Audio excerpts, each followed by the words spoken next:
Hello everyone, welcome back to your ഗൈഡിൻ്റെ മറ്റൊരു വീഡിയോയിലേക്ക് ഏവർക്കും സ്വാഗതം. അപ്പോൾ എല്ലാവരും കാത്തിരുന്ന HSST commerce junior category number 127/2024 confirmation കൊടുക്കാൻ വന്നിട്ടുണ്ട്. നമുക്കറിയാം ജൂൺ 30 എക്സാം നടക്കുന്നത്. ജൂൺ 30 മൺഡേ ആണ് എക്സാം നടക്കുന്നത്. അപ്പോൾ എല്ലാവരും നന്നായിട്ട് പഠിക്കുക. സിലബസ് ഇതുവരെ നമ്മുടെ സൈറ്റിൽ PSCയുടെ ഇതിൽ വന്നിട്ടില്ല. ജൂൺ മാസത്തെ എക്സാം കാലണ്ടറിൻ്റെ ഒരു ഫൈനൽ PDF ഇപ്പോൾ കിടക്കുന്നത് ടെൻറ്റേറ്റീവ് ഷെഡ്യൂൾ മാത്രമാണ് 2025 ജൂൺ മാസത്തിൻ്റെ. അപ്പോൾ അതുകൊണ്ട് 2025 ജൂൺ മാസത്തിൻ്റെ ഒറിജിനൽ എക്സാം കലണ്ടർ വരുമ്പോൾ എത്ര പേരാണ് അറ്റൻഡ് ചെയ്യുന്നത്, അതുപോലെ മറ്റു കാര്യങ്ങൾ, സിലബസ്, ഡീറ്റെയിൽ ആയിട്ടുള്ള സിലബസും കാര്യങ്ങളൊക്കെ നമുക്ക് വരുന്നതായിരിക്കും. അപ്പോൾ അതൊക്കെ ഉടനെ തന്നെ വരുന്നതായിരിക്കും. എല്ലാവരും വെയിറ്റ് ചെയ്യുക.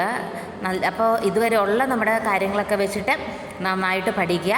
അപ്പോൾ കൂടുതൽ ഡീറ്റെയിൽസിനും മറ്റു കാര്യങ്ങൾ എന്തെങ്കിലുമൊക്കെ സജഷൻസൊക്കെ ഉണ്ടെങ്കിൽ കമൻറ്റ് ബോക്സിൽ മെൻഷൻ ചെയ്യുക. ഇമ്പോർട്ടൻ്റ് ആയിട്ടുള്ള PSC അപ്ഡേറ്റ്സ് ആയിട്ട് നമുക്ക് നെക്സ്റ്റ് വീഡിയോയിൽ കാണാം. പറഞ്ഞ കാര്യം ക്ലിയർ ആയെന്ന് വിചാരിക്കുന്നു. അപ്പം 5 വർഷം 6 വർഷം കൂടുമ്പോൾ വരുന്നൊരു എക്സാമാണ്. എല്ലാവരും നന്നായിട്ട് ട്രൈ ചെയ്യുക. നല്ലൊരു പേ സ്കെയിൽ ഉള്ളതാണ്. സോ നന്നായിട്ട് ഹാർഡ് വർക്ക് ഇടുക. Hard work pace of success എന്നാണല്ലോ. സോ നല്ലൊരു ബെറ്റർ സ്റ്റാർട്ട് ആവട്ടെ. അപ്പോൾ നമ്മൾ അതൊക്കെ ഓൾറെഡി കുറച്ച് ക്ലാസ്സുകളൊക്കെ റണ്ണിങ് ഉണ്ട് അതിൻ്റെ. അപ്പോൾ അതിൻ്റെ ഡീറ്റെയിൽസൊക്കെ നമ്മൾ പറയുന്നതായിരിക്കും. അപ്പോൾ നെക്സ്റ്റ് വീഡിയോയിൽ കാണാം. താങ്ക്